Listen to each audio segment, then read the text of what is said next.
Hey everyone, and welcome to my face. Hello. What? How's everyone doing? How you doing, man? DM, What? how are you today? What's happening? What's your perfect Saturday? That's not.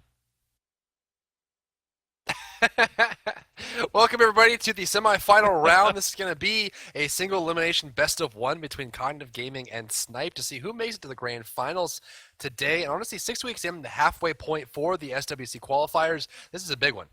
So, 2 weeks ago in week 5, we saw Snipe go down to 5 Angry Men. Now, since then, I guess team captain Shing and his team felt that changes were necessary, and they started running tryouts for both the solo and the mid lanes. I think this week they're going to be running Jaco Malfoy in the mid lane from the 3v3 superstars You're a Wizard, and then, of course, Kiki Star of 1 million different teams in the solo lane.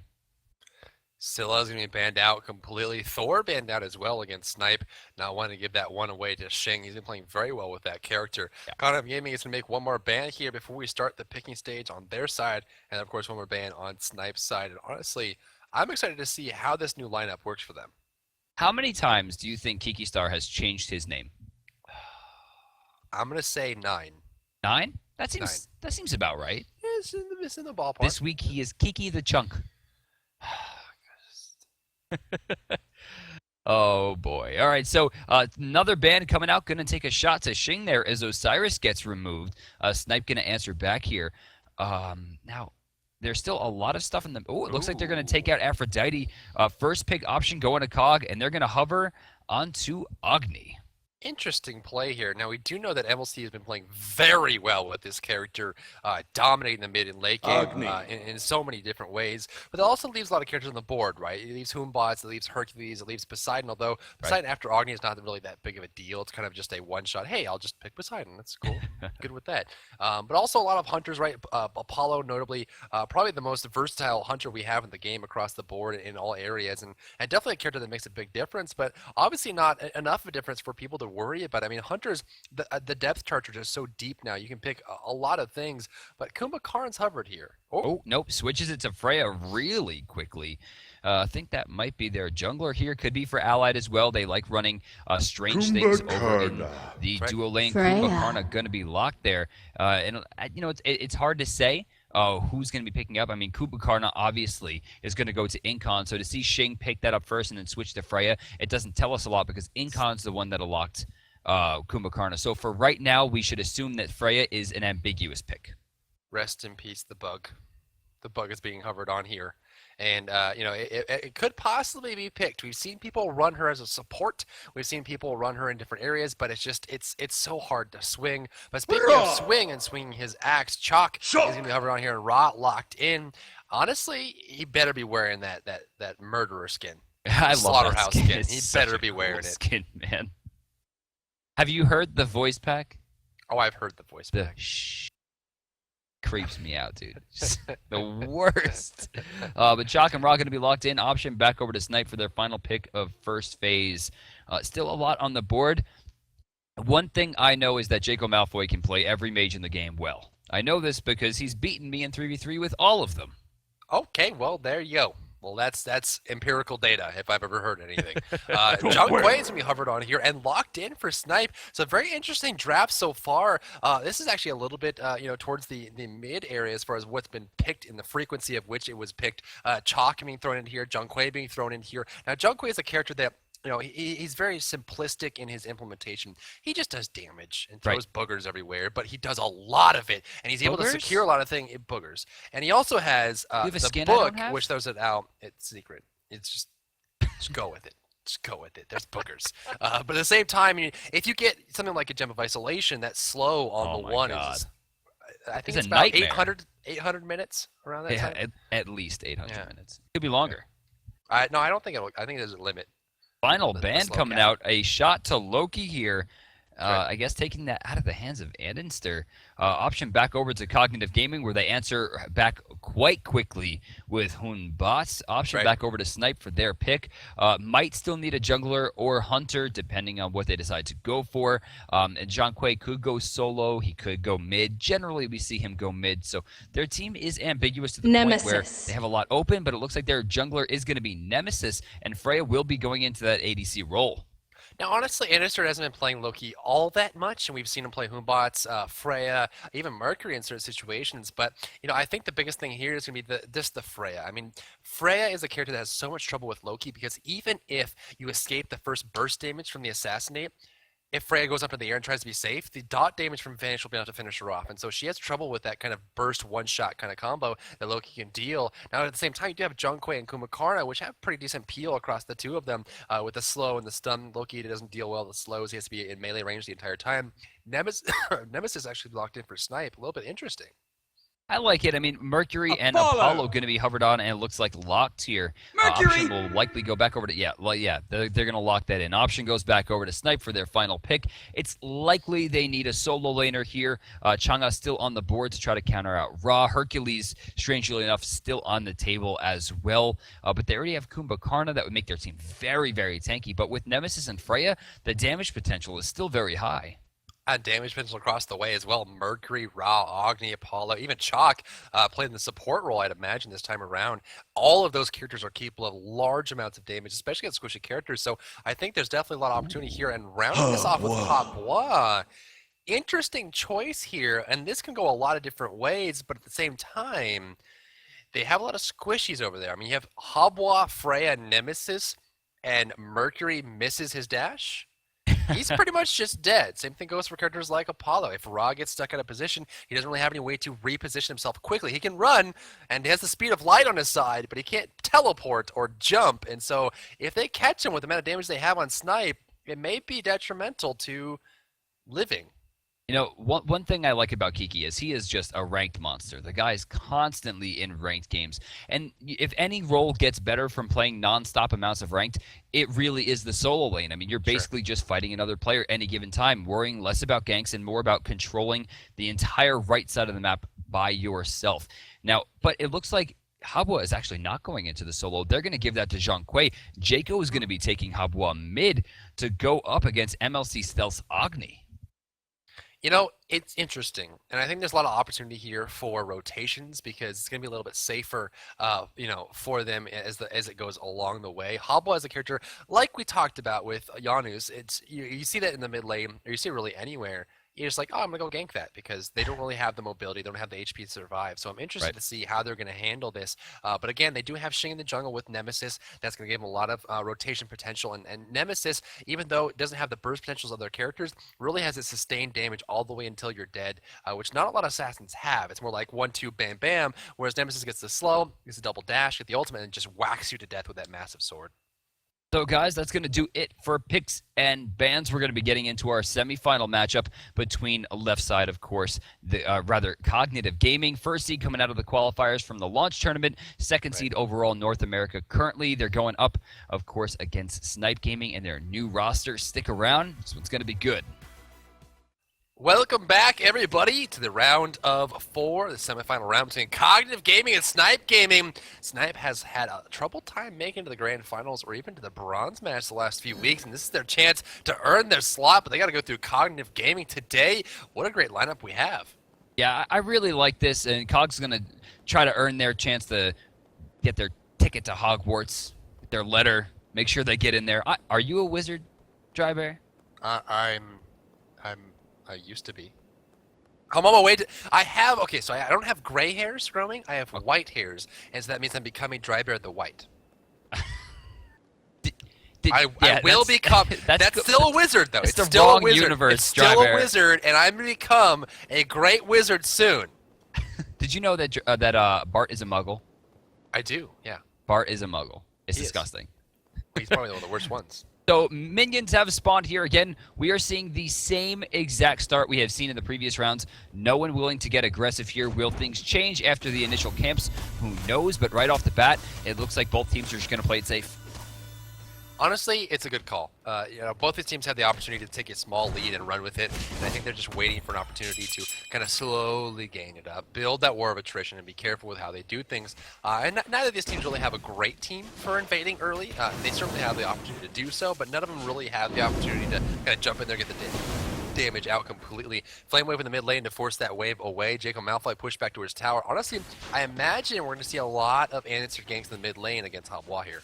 Right off the bat, Xing and Kiki leave the lane. Where are they going? Is Xing immediately going to be going towards the mid lane for the gank? Kiki, same thing, actually, is just going to go back to lane here. But it looks like Xing is just going to run right into the mid lane and start stealing away some experience. Stealing experience. Oh my god. Really need. Oh, there's the dash in from the mid lane. Path Flames away. Swift Edge won't get the gap, though.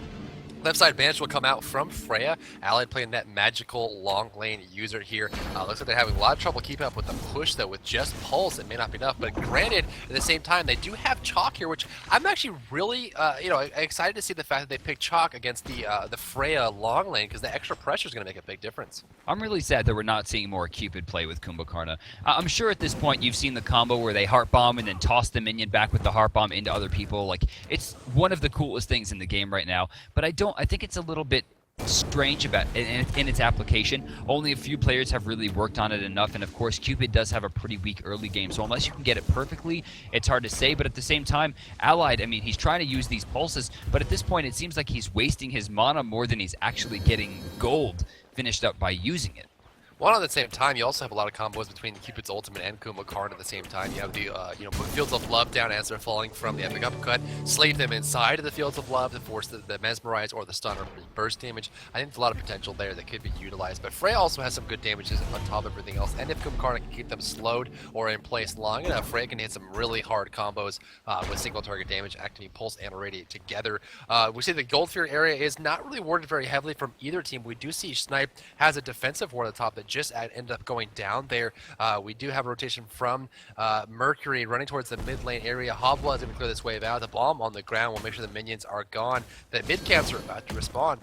Oh, yeah, Jaco took a bit more damage there as Andy threw the major look, proccing into level 5, and now giving himself a little bit more, I think, of a presence. He's looking for the clap. Doesn't look like he's going to stick around for much longer. Don't know if he's going to move forward. I think Jaco recognizes the threat here. Left side, still more hurry up and wait. Neither team really willing to engage yet, as right side, Kiki and Omega continue to try to burn each other down to no avail.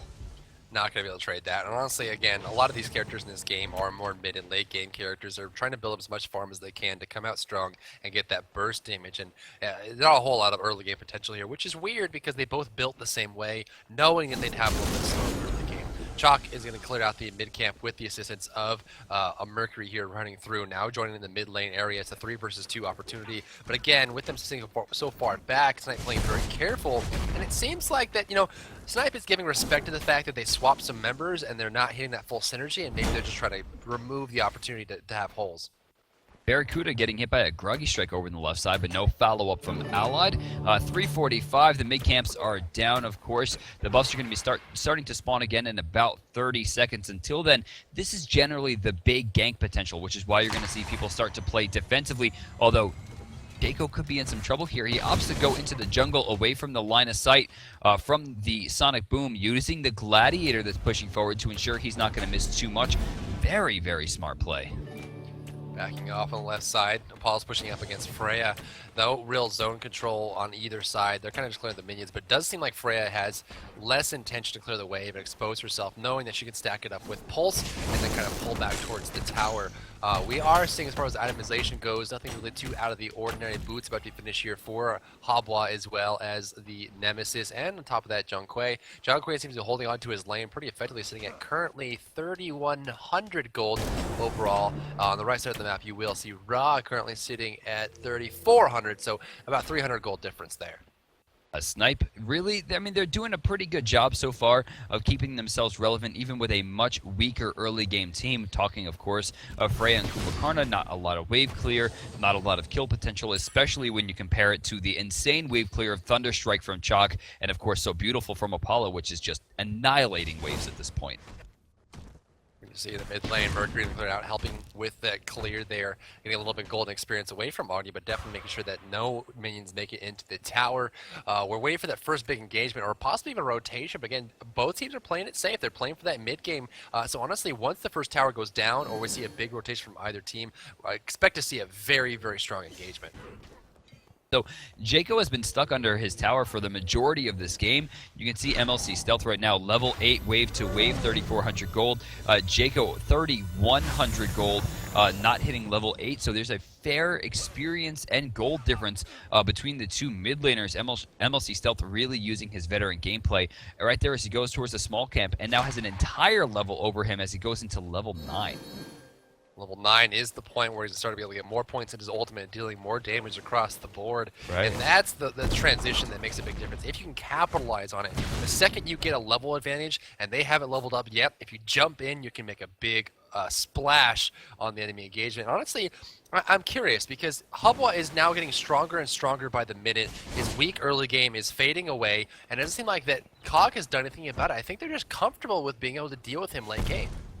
Left side camp's going to go to COG. Right side camp also going to go to Cognitive as Omega pops over his sprint and runs back to lane as fast as possible. Kiki there as well, but still Snipe's doing a good job, COG's doing a great job of controlling the map objectives. 1,100 gold in the lead, not wave to wave, but it's close enough to the point where you know that Cognitive is at least controlling the early game. They certainly are. It's a small difference, but certainly enough for them to build it up. I mean, 7 minutes into the game, you know, putting context to it, 1,200 gold is not really that small. It depends on who's it on. And honestly, with the solo lane picking up enough gold, and then of course the jungler, Mercury getting early gold is very scary. That kind of transition can make a very big difference in the mid lane, as we've seen time and time again. And, you know, 2 games ago, left side, here comes Mercury. Sonic Boom coming out, but he dashes out immediately. Allied actually using Valkyrie's discretion in response to Sonic Boom. Reaction time is lightning fast, gets up into the air and saves himself, but now has no escape potential against Barracuda. If Ally moves forward and Barra catches him out of position, that could be a kill. We're 7 minutes deep and we still don't have first blood. Yeah, I mean, very careful. We saw Ennis on the left side try to initiate, and then as soon as it wasn't going well, they backed off. It seems like a very, very careful approach here. And I think the biggest thing for COG is they're comfortable in the way that they've been successfully defeating Snipe in a lot of ways. And I feel like they're just going to, you know, they're thinking they're going to do it again. And Snipe knows that they don't want to make any difference. The damage there on the left side, though, with Chalk, Apollo together, making a difference. Groggy, Kabwa, Apollo Ultimate Crushing Wave is not going to be used there. It was available, but he didn't commit to that. I think he recognized the fact that he didn't have enough time to get Water Cannon and Crushing Wave out. Same time, I want to respect Barracuda's reaction time, recognizing the threat, and immediately putting himself into CC immunity. Had that water spout knocked him up, that would have been first blood. So a great rotation from Jaco Malfoy yields no dividend, yet still down 2 levels comparatively to MLC Stealth. Damage in the mid lane. There goes the Chalk X. The dodges. Either the where are you just? Oh, he's just walking. He's just walking. He's not really having a huge plan there. But the travel time is a big difference. Made you look. Rainfire, Flame Wave, Thunder Strike, back to back to back to back. By walking. Well, technically he was surfing, but right. It's kind of the same thing. Oh, left side Serenade. There goes Apollo up. Actually, both lanes being initiated. Apollo's dropping low. Frankie shot up in the air. 1, 2, 3. He goes down, and Chalk comes in empty-handed. That was a big kill. I mean, you could see the gold difference spike back down. That was about a 500 gold kill right there. They knew his ult wasn't back up yet. Right, exactly. And I love Allied's use of Valkyrie's discretion there. No fuss, no muss, just go up into the air and burn him down. Don't try to be fancy. Don't try to save your ultimate. That's what it's there for. Use it, get the kill, burn it down. That's it. So mid camps right now, MLC Stealth actually with great pressure not only takes the camp but throws a shot to Xing. Well, I think the biggest thing, too, is that was first blood, and so wasting the ultimate, or even not even using the ultimate and not doing anything is a big difference. Oh, jumping in the mid lane, Xing dropping very low here, the Path of Flames Flame Wave combo with Sonic Boom will be the end of Xing. A great initiation by Anninster, jumping right in on top of him, and Xing was not ready for that. 1-1 right now. Cog answers back, still under 1,000 gold overall in terms of a lead, but the experience difference, 2,800. Jacob Malfoy getting completely pushed out by Stealth here. You can see 12-10. Omegatron is level 13 comparatively to Kiki, whose rotations have been insanely slow comparatively to the Ra, moving at the speed of light to mid camps. You can see there's a major disparity there. Also given to the fact that Omega, even without a kill or an assist, is top gold in the game right now at over 6K at 10 minutes. A big gap, huge, especially given the fact that they have the opportunity to do some great late game damage. Chalk coming in, double silence, then still to the top of Junk Wei, forcing away Major Look coming through as well. Then the ultimate available, the good Karagi strike from Kumakara, keeping him in place. Chalk trying to back off here, but he's very, very durable, dashing away with Swift Vengeance. Is going to be Shing, not taking any chances. Major Look coming out, crushing waves available. Hobwa trying to line it up, but can't get the distance. Oh, Rasnite coming through, not going to hit Hobwa either. Damage on Shing brings up low. Groggy strike going to hit home there. Jonkway wants Ra instead, but he's pushing himself very far forward. The ultimate is on cooldown. Back into the heal he goes. There goes the card coming out, but good stuff from Audi. Damage. Oh, there goes the exorcism, taking him down on top. And Shing backs off after getting Jeff Himla. It's a 2-0 exchange. Dako is going to get picked off by Barracuda, though, who has rotated in and turns his sight to Shing. Good bomb coming out from MLC Stealth, but no damage potential. Not enough. Kiki just trying to get away. He knows the Flame Wave is coming, but allied with the banish as Shing finds Barracuda. MLC's trying to find the kill onto Incon, but bang! Shing with the double kill. The cleanup and the deicide Snipe answers back and takes the lead. Kumakar in the mid lane, very low on HP, but a great swing for Snipe. They were very far behind before, but now they certainly are in the lead, especially given the fact they're tied now, but the Gold Fury's going to go down in their favor. Kumakar has taken that Gold Fury. Jongko's taking that Gold Fury. They have an ultimate, no way to get over there, but they're so low. You know, you can actually see the pathing change for the guys. Actually, no, Andy still thinks it's there. He opts for Sonic Boom. He recognizes the fact that it wasn't there. What they should have been doing there, and for everyone at home, when you think they're doing the Gold Fury, just watch the gold at the top. If you ever see it spike up by 1,500, you know it's just time to turn tail and start farming. Turning tail is exactly what they did, but they wanted, I mean, it's possible. Given the fact that they're very low, they could have stuttered and thought, oh, this is the Gold Fury, maybe not, okay, we'll do it, and they kind of thought around. But again, you're talking about Snipe Gaming here, and so honestly, I just realized that, hey, if I can spot it out, maybe it's worth it. Obviously, the back heartbeats were the only thing up there, movement speed buff, he can swing back and get, so maybe he just wanted to see, is there a possibility for us to come back very quickly and in a big way for his team? Mid-camp's going to go on the right side to Snipe Gaming, left side will go to Cognitive Gaming as they group up effectively. Left side, though, it's Freya versus Apollo, but a quick little usage of that vocal cords, and all of a sudden Freya's standing still. But 2 levels ahead right now. Allies big rotation there, 13-11. Barracuda 1-2 right now. Actually, one of the bottom farms in the game. Jeff Himla as the support, only farther behind. Omegatron still keeping himself alive at 6,800. Top farm on his team, but at 6,880 right now. Kiki has actually taken the lead in overall farm. In terms of gold, Omega still holds top level in the game. Top level is a big difference. He has been sitting in the solo lane for a long time, and that usually builds up your gold end experience to very high levels, especially on a character like Ra, who, when he joins the fight, not only is he bringing damage, he's bringing a slow and he's bringing a heal. And that heal gets amplified by his damage as well. And so he's going to be part in keeping his team alive during sieges, long engagements, or fights that last a while, and Ra can make a huge difference when that comes down to that. So I was thinking to myself, I'm going to check the player damage. I wonder who's on top. And this is not what I would have guessed. Annenster actually leads the way at 5,600, 2K ahead of anyone else except for Stealth, who he's also 1,400 ahead of. I mean, that's just a lot of pressure. And considering he's 0-1-2 right now, I just didn't expect him to have that level of control. But you can see Andy has had a really strong early game. And he has. And the fact that he's on Mercury makes that even more devastating for Snipe Gaming. The damage is coming out. He's dashing forward, you're trying to find Freya, gonna hit a couple hits there. Chalk comes in on the fight, doesn't have an ultimate able, just avoids it barely, but shooting out the shots, he's got nowhere to go. Follow from Apollo, there's a Serenade, a few more shots should do it. Torrent gets him down low enough, and the moves will take him out, sliding right through him there. Allied goes down, and that was just a lack of awareness. I really think so, especially with Valkyrie's discretion not being utilized properly. I mean, great if purification bees were online as well. I mean, I don't really see what happened there. I mean, Allied just kind of got greedy. Absolutely. And then, of course, using... And great with the ultimate as well, you're exactly right. I mean, he shot forward and then backed up, and you only have a certain amount of flight time with that Valkyrie's Discretion. If you don't use it to get some distance between you and the enemy, you're going to end up going down even after the fact when you land. Right side, we see both side laners going heavy back and forth here. The towers haven't taken much damage, and it's really more of a product of the fact that both side laners have been rotating a lot. It looks like Xing right there is going to use Retribution, but it's not going to help him. He didn't really have the opportunity to go back in. Had he gone back in, he could have been killed. Now, Andy right now is level 14, whereas Jaco in the mid lane is only 13. The experience difference is starting to spike back in the favor of Cognitive, though Snipe does control a small, and I mean small, gold lead at about 600. It doesn't look like Cog's really giving him the opportunity to farm it up any farther. Yeah, I mean, stopping him there is the biggest thing. You don't want to have them get too much out of control. But again, Snipe, I think, is comfortable in the fact that they have late game potential, and I think Cog is comfortable in that fact as well. Mercury and Hobble, both very strong hyper carry characters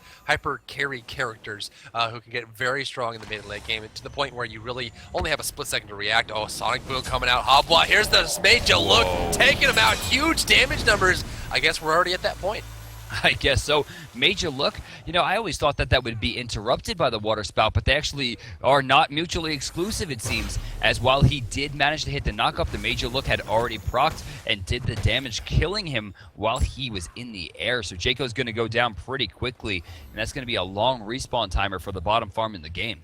Gold Fury is up here very shortly. I imagine Cognitive Gaming may want to head over that way, although Kumakarn is still alive and well, and I believe his passive is actually up right now too. And that makes things even harder because he will be staying next to the Gold Fury. If you kill him, he'll drop to the ground, but also still will be able to use his sleep while he's laying on the ground, which will prevent people from attacking the Gold Fury or doing really much with it. So honestly, waiting for more gold to kind of come their way, or an opportunity to present itself in the way that they get a clean kill, a clean gank, a clean pick that allows them to kind of transition to some kind of objective. Kumakar's going to take some damage as he runs into the mid lane here. Flame Wave will be dodged. Frey on our way over to the left side. Apollo is taking his tower out, but we haven't really seen much split pushing from him. Incontinentia right now in the mid lane, just trying to hold off against Stealth, whose farm potential has gotten stronger and stronger. You see him getting into level 16. Omega, same thing. Warlock Sash online. Level 2 Wardstone. I mean, he has a lot of control, especially with the Heavenly Agility. He can't really be burned down anymore by Kiki, who has opted into Book of Thoth. Now, rotating over towards the Gold Fury, we're going to see a Sentry Soccer Ball come out as they're trying to control this as much as possible. I don't know if any other sentries are online or if we're going to see someone go back to go for it, but it looks like Snipe is going to start this up. They're going to have to worry about the Storm Call, though. Gold Fury is there. Storm Call going to make a big difference. Knockup. He's still getting close. Storm Call prevents the Hog. Getting very close. Hog comes out. Cognitive takes it. Now following up here. Looking for Nemesis. Dropping very low. Shing's taking a lot of damage. Crushing Wave coming out here. There goes the epic uppercut. Might be enough to kill him on the fall. Indeed it will. Shing goes down. Anister going down. There goes Allied as well. Double kill for a Megatron as he jumps in on the fight. Oh, Hobwa's got nowhere to go. Low on HP, low on mana. Purification Beads just for the CC reduction there on Agni. Trying to follow up on the tower. They might just die this. I imagine they would. Stun, Flame Wave, Path of Flames coming through. He's got nowhere to go. There goes the kill on Jaco. Now his left tower is exposed. That Storm Call is always a threat, and you can't group up. That was just rough communication. We're going to run the replay back, and I want you guys to recognize right here the Yawn knock-up combination that happened at the same time. A rather unfortunate form of miscommunication is going to throw this one away. Yeah, I mean, once they got close enough, all he had to do was do the Storm Call right on top of 3 or 4 of them. And the biggest thing is that when you're playing support, you will lose the opportunity to use Hand of the Gods if you're silenced out, right. And that's the easiest thing. You just come in, get a silence at least on the support. As soon as it gets low, you hog it, and it's free. And so that's, when you see Chop coming your way, you have to scatter, especially if you're support. You get out of melee range and try to get back in and stop him from hogging, because if you get silenced, it's going to be a lost Gold Fury. You know, I'm sure the chat is raising their Jeff Hindless right now, as Jeff does what Jeff does best, and that's, of course, stealing away objectives. He gets that for his team. 7-7 right now. Snipe's going to start falling behind as you see Cog up 4,400 gold. Thanks to the push so far. 9,000 experience as well, which is pure at this point. No one is level 20. Omega at 19. MLC at 18. Andy just got into 17. They have just so much control right now. And whereas we look at Jaco right now is 4 levels behind. MLC Stealth. Well, Snipe had a bit of a lead there in the beginning, but now Cog is just way away from them. 4.6k in the lead. The experience is definitely in their favor. Although the kills are tied, it just comes down to picking your battles, and Cog has always been good at that. They wait and bide their time until the right situation presents itself, and then they just collapse on it with full weight of their being. And once they get a big gain in gold, experience, map control, actually sounded like about Makarn here. Not that he's trying to take out, but keep in mind he should not have a passive at this point. Frey doing some single target damage here, now backpedaling away. The banish plus the sleep was enough for them to disengage there, but the Mercury ultimate was used. Still 7-7, but there's a major gold and experience difference, and they really should be utilizing this a little bit more. Heal coming out on the right side from Omega, just trying to stop Kiki from taking this tower, and for now at least, Omega will allow it to live as Kiki is forced back a little bit farther. Omega does have Voidstone online and is now opted into Silver Talisman for more magical defense. Well, it's going to make a big difference. I mean, making sure you don't fall down there, especially early on in the fight, will allow him to kind of just get more abilities off, control the zone. We do have the same thing for Jeff Hinley. He does have the Stone of Gaia there, making sure magical defense is scaling up. Pestilence started up towards Megatron, or possibly even the Bulwark, making sure he's just super tanky. And honestly, Omega got 2 kills in that last engagement, even though he does have the Sash. He does have a little bit more defense and more utility than anything else. The raw damage is still strong enough. They're trying to do some damage to Jeff here. I don't know how I like the bait. Jeff actually not doing the silence the way that he wanted to. Double Yawn coming out. Incon looking for something. Doesn't look like he's going to engage just yet. Throwback for some damage. Epic uppercut onto Hinla. And looks like Bear is just barely going to escape as Allied goes up into the air trying to get more damage, but Snipe just doesn't have the potential. They're so tanky here, splitting up completely. Apollo cannot be locked down. Can't get the lockdown on anyone else. Mercury either. Right side, Ross still going hard, looking for Kumakar. The Path of Flames coming out there. Does get a great yawn on the top. Apollo will come to the backside, finishing off Sing by himself, surrounded here. Hopla does huge amounts of damage. Freya can't get close enough to the damage. He doesn't have an ultimate either. Made you look. Special delivery. Will it come out in time? The dash break coming soon. Can he grab her up? There goes the activation of maximum velocity. Special delivery right into Chalk, and there goes the punch to end it all. Cog played that perfectly. They played it patiently and waited for Snipe to go too far, and then it was all done. That was a 2 for 0 right there. 9-7 right now. Cog extends their lead somehow to over 6,000 gold in that engagement as Omega and Ananser go over towards the right side. Andy activates maximum velocity and starts burning this tower down. No problem whatsoever. Another 1,500 gold will extend their lead now to over 8,000. Mercury running backwards here towards the Fire Giant area. A lot of players from Snipe are now back up from their previous death. 15 seconds left on Allied to respawn back up. Full active items on a lot of the characters here, where you see Purification beats 3 on 3 out of the 5 players on Snipe Gaming. A Shell being picked up by John Quay, so Blink Shell is his active choice. A little bit interesting considering the fact there is a decent amount of CC across the way on Cognitive Gaming, but not as much as you usually expect there. The Special Delivery and the Stun from Agni, they're going to be the main ones, plus the Silence from Chalk, though, so that can stack up pretty quickly. Now he's gonna have the book. You have the penetration from the spear and the boots as well, and Divine Ruin to help with the healing coming out from Ra, and a little bit from the Chalk on top of that. But an interesting itemization choice here. So, Fire Giant and Gold Fury both online right now. You see Barracuda running up, looking for the steal, doesn't find it quite in time. Allied does manage to pick up the blue buff, but that's not going to be nearly as useful as it was in the previous rounds here. Level 17 right now. He does have Hasten, Fatalis, Shoes of the Magi, and Demonic Grip all online. And Tiny Trinket has been picked up, which I imagine will be built into Polynomicon for that extra burst damage. Still, Freya does have 1 kill, but 3 deaths. Allied not really able to equate this build into massive amounts of damage as Cog gets themselves a free Gold Fury. Gold Fury taken out pretty quickly there. 2 killed. Advantage for Cog right now, and with that extra Gold Fury that's going to cross the 10,000 gold mark, DM, that is the threshold you really start paying attention to the gold, because you know it's the point where even if you get a good engagement, it's not always likely you're going to win, because the overall weight makes a big difference. That if you don't get a pick out of it, even if you jump on right, they may be able to overcome it, especially with heals from Ra. You know, the silence from Chalk will, you know, if you jump in and get clustered and the silence comes out, they'll have a lot of damage from characters like Agni, Mercury, even from Apollo across the way. Good initiation follow-up from Snipe here as they jump in on up. Ra is rooted to the ground, but he's very tanky. They're chasing down the left jungle area. Freya going up in the air. Apollo split pushing now up in the air, going to dunk down to hit it 3, knocking Freya backward. The damage to be enough.